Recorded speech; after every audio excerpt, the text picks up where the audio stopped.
Hello students, welcome to my YouTube channel. हम class 9th science का chapter number 8 कर रहे हैं। लास्ट वीडियो लेक्चर में हमने डिस्टेंस, डिस्प्लेसमेंट, स्पीड और वेलोसिटी के बारे में डिस्कस किया था।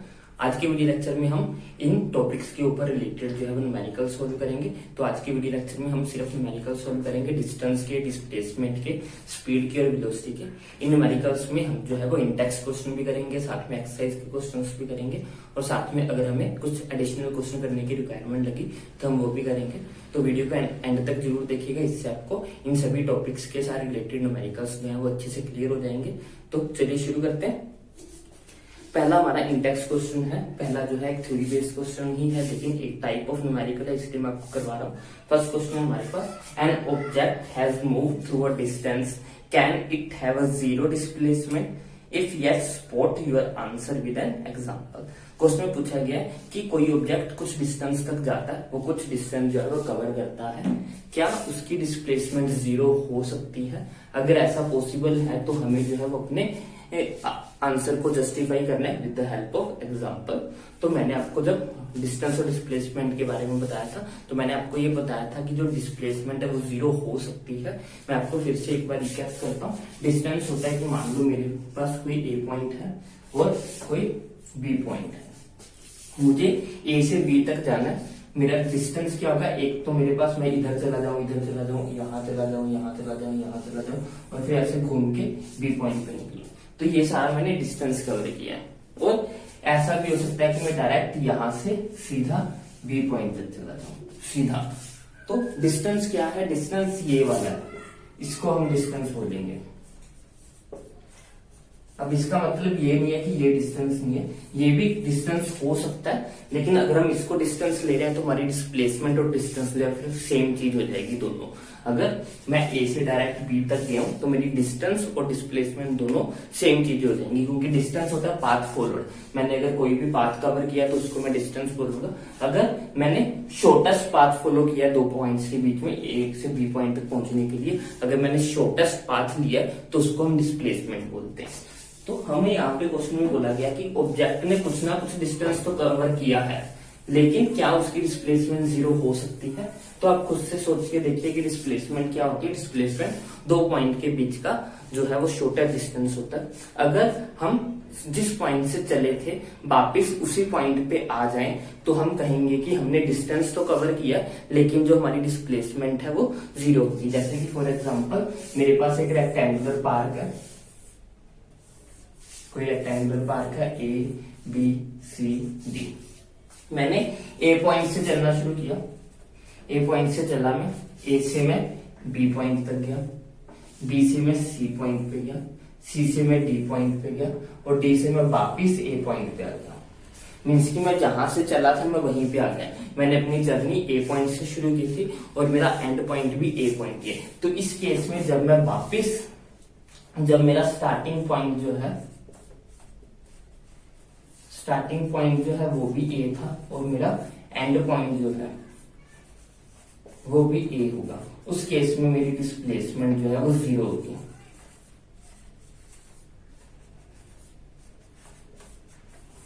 क्यों? क्योंकि मैं वहीं पे खड़ा हूं, जिस पॉइंट पे मैं खड़ा था अभी भी मैं वहीं पे हूं। भले मैंने ये सारा डिस्टेंस कवर कर लिया हो, लेकिन अभी भी जो मेरी डिस्प्लेसमेंट होगी वो जीरो होगी। अगर हम इसको 10-10 की साइड मान ले कि ये भी 10 की है, ये भी 10 की है, ये भी 10 की है, ये भी 10 की है, तो टोटल डिस्टेंस अगर कोई मेरे से पूछेगा कि कितना कवर कर लिया है, तो मैंने डिस्टेंस जो है वो कवर कर लिया है 10 + 10 + 10 + 10, मतलब कि मैंने 40 मीटर का डिस्टेंस जो है वो कवर किया। 10 इधर, फिर 10 इधर, फिर 10 इधर, फिर 10 इधर, डिस्टेंस 40 का कवर किया, लेकिन डिस्प्लेसमेंट जो मेरी होगी वो जीरो होगी। उसका कारण क्या है? उसका कारण यही है क्योंकि जो मेरा स्टार्टिंग पॉइंट था, जिस पॉइंट से मैंने स्टार्ट किया था, मैं अभी भी वहीं पे हूं। तो डिस्प्लेसमेंट होती ही है दो पॉइंट के बीच का डिस्टेंस। यहाँ तो पॉइंट ही सिर्फ एक है, ए पॉइंट है, उसके बीच का क्या डिस्टेंस होगा, इसलिए डिस्प्लेसमेंट इस केस में जीरो होगी। तो अब एग्जांपल ये लिख सकते हो कि हमारे पास एक रेक्टेंगुलर पार्क है, हमने ए पॉइंट से चलना शुरू किया और वापस घूम के फिर से ए पॉइंट पे आ गए, तो हमारी डिस्प्लेसमेंट 0 होगी। या फिर आप ऐसा भी लिख सकते हो कि अगर हमारा स्टार्टिंग पॉइंट और फाइनल पॉइंट जो है वो एक पॉइंट ही है तो हम कहेंगे कि हमारी डिस्प्लेसमेंट जो है वो 0 है। या फिर आप सर्कल का एग्जाम्पल भी ले सकते हो। सर्कल, कोई सर्कुलर पार्क है, हमने यहां से चलना शुरू किया, ए पॉइंट से चलना शुरू किया, घूम के हम वापिस ए पे ही आ गए, पूरे को घूम के हम वापिस ए पे आ गए, मतलब कि हम जिस पॉइंट से शुरू किया था उसी पॉइंट पे वापिस आए हैं, तो इस केस में हमारी डिस्प्लेसमेंट जो है वो 0 हो जाएगी। तो आई होप आपको ये बात अच्छे से कंसेप्ट क्लियर होगी कि जरूरी नहीं है कि अगर हमने डिस्टेंस कवर किया तो डिस्प्लेसमेंट भी होगी ही होगी। हो सकता है कि हम वापस उसी पॉइंट पे आ गए हो तो हमारी डिस्प्लेसमेंट जो है वो फिर 0 हो जाती है। देखते हैं नेक्स्ट क्वेश्चन। नेक्स्ट क्वेश्चन भी हमारा इन टेक्स्ट में से ही है। स्टेटमेंट है हमारे पास, a farmer moves along the boundaries of a square field of side 10 metre in 40 second. What will be the magnitude of displacement of the farmer at the end of 2 minutes 20 seconds? Question में बोला गया कि कोई एक किसान है जो कि किसी स्क्वायर फील्ड की, मतलब कि जो उसका खेत है उसकी शेप जो है वो स्क्वायर की है और उसकी जो साइड है वो 10 मीटर की है। वो 40 सेकंड में जो है वो अपना एक चक्कर जो है वो कंप्लीट करता है। पूरा उसको पूरे पार्क को, पूरे फील्ड को घूमने में उसको 40 सेकंड लगते हैं।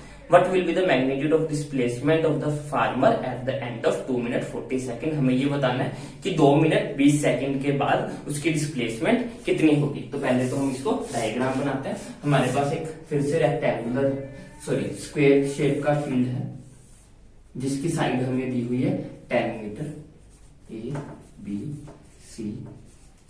हमें बोला गया कि जो फार्मर है वो इसका पूरा चक्कर अगर वो ए पॉइंट से शुरू करता है तो वापिस ए पॉइंट पे आने के लिए पूरी बाउंड्रीज पे घूम के वापिस ए पॉइंट पे आने के लिए वो 40 सेकंड का टाइम लेता है। तो हमारे पास गिवन क्या है, time taken to complete 1 rotation.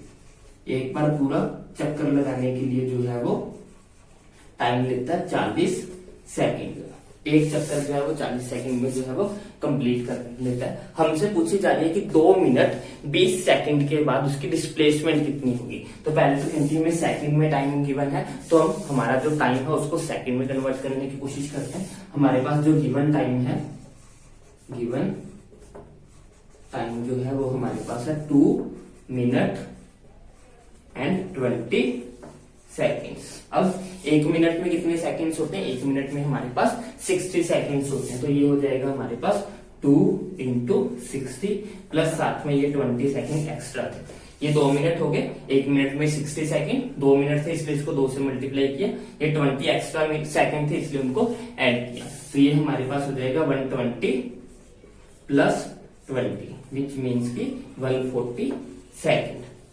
मतलब कि हमें ये बताना है कि 140 सेकंड के बाद उसकी डिस्प्लेसमेंट कितनी होगी। तो अब हमें ये पता है कि जब वो एक रोटेशन कंप्लीट कर लेगा तो उसकी डिस्प्लेसमेंट जो होगी वो 0 हो जाएगी। मान लो कि पहले उसने चलना शुरू किया ए पॉइंट से, कंप्लीट करके पहले 40 सेकंड के बाद वो ए पॉइंट पे आ गया। जब वो ए पॉइंट पे आए तो उसकी डिस्प्लेसमेंट कितनी होगी, 0, क्योंकि जिस पॉइंट से वो चला था वापस उसी पॉइंट पे आ गया तो उसके पहले 40 सेकंड की डिस्प्लेसमेंट 0 हो जाएगी। ऐसे ही करके हमें देखना है कि वो 140 सेकंड में कंप्लीट जो सर्कल्स है, कंप्लीट रोटेशंस कितने उस पे राउंड जो है वो लगा सकता है 140 सेकंड के अंदर। तो पहला राउंड लगाने में उसको लगे 40 सेकंड, फिर से उसने चलना शुरू किया अगले 40 सेकंड में, फिर से उसने दूसरा चक्कर कंप्लीट किया, फिर से वो ए पॉइंट पे आ गया।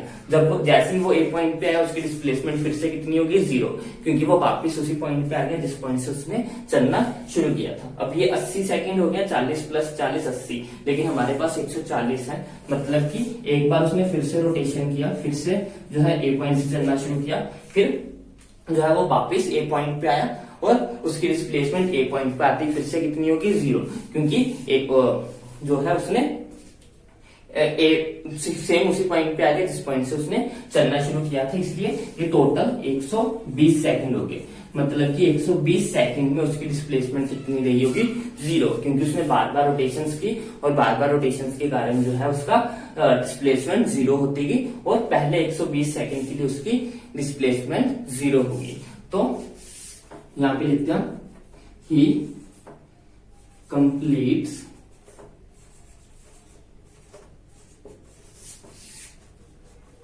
Three rotations in 120 second. Therefore displacement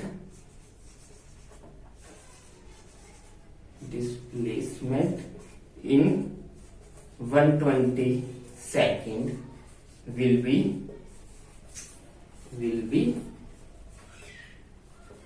0, क्योंकि वो बार बार कंप्लीट रोटेशंस कंप्लीट कर रहा है, इसलिए 120 सेकंड के अंदर उसने कोई डिस्प्लेसमेंट नहीं की, वो उसी पॉइंट पे खड़ा हुआ। लेकिन अब जो है वो हमारे पास बचे कितने सेकंड है, हमारे पास सिर्फ 20 सेकंड्स बचे।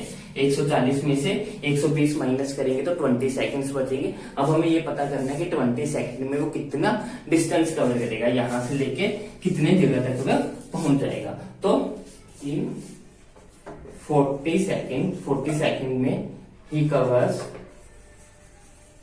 40 सेकंड में वो कितना डिस्टेंस कवर करता है, 40 सेकंड में वो जो है वो पूरी रोटेशन लगाता है, मतलब कि 10 meter plus 10 meter plus 10 meter plus 10 meter, मतलब कि 40 मीटर।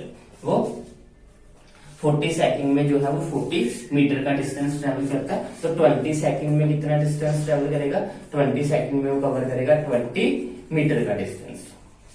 तो मतलब कि वो 20 सेकंड के बाद कहां पे होगा, 20 सेकंड के बाद वो यहां पे होगा, इस पॉइंट पे।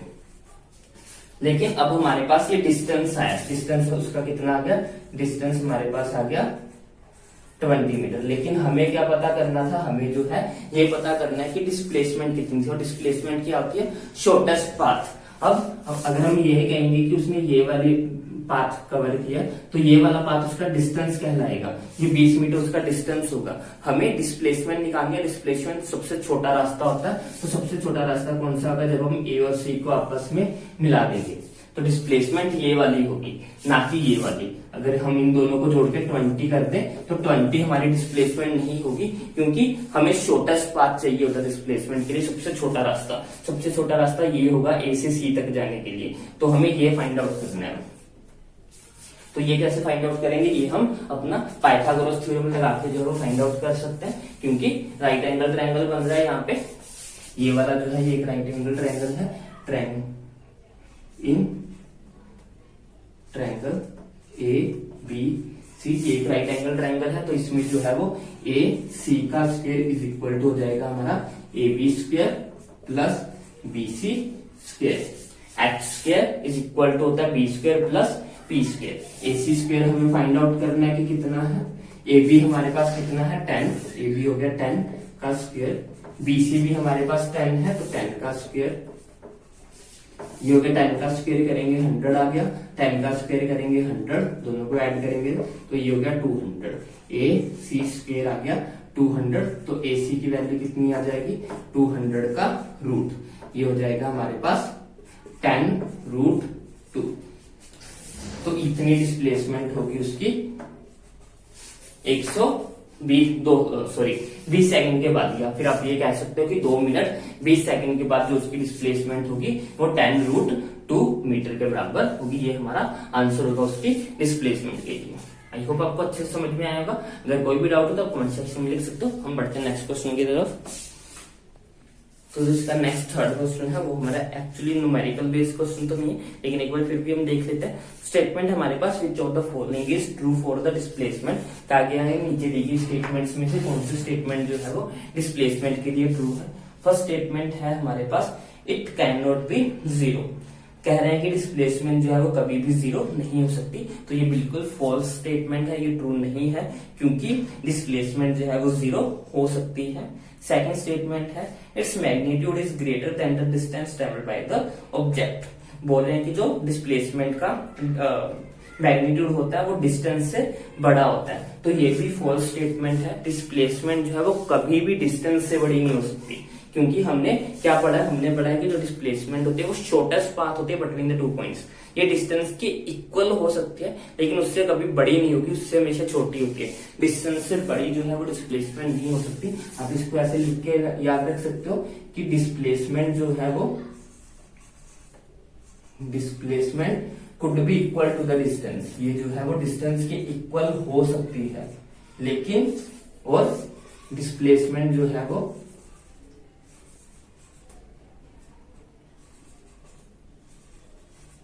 हमेशा छोटी होती है डिस्टेंस से।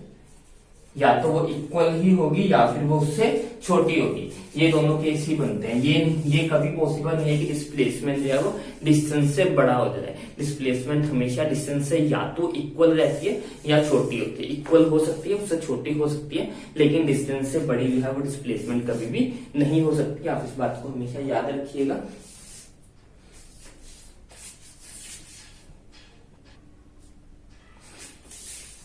तो आज के लिए बस इतने। बहुत जल्द मिलते हैं नेक्स्ट पार्ट के साथ। इस वीडियो लेक्चर के नेक्स्ट पार्ट में हम जो है कुछ और न्यूमेरिकल सोल्व करेंगे। तो आई होप आपको ये वीडियो अच्छी लगी। वीडियो अच्छी लगी तो इसको लाइक करें, शेयर करें, चैनल को सब्सक्राइब करें। Thanks for watching. Bye bye, take care.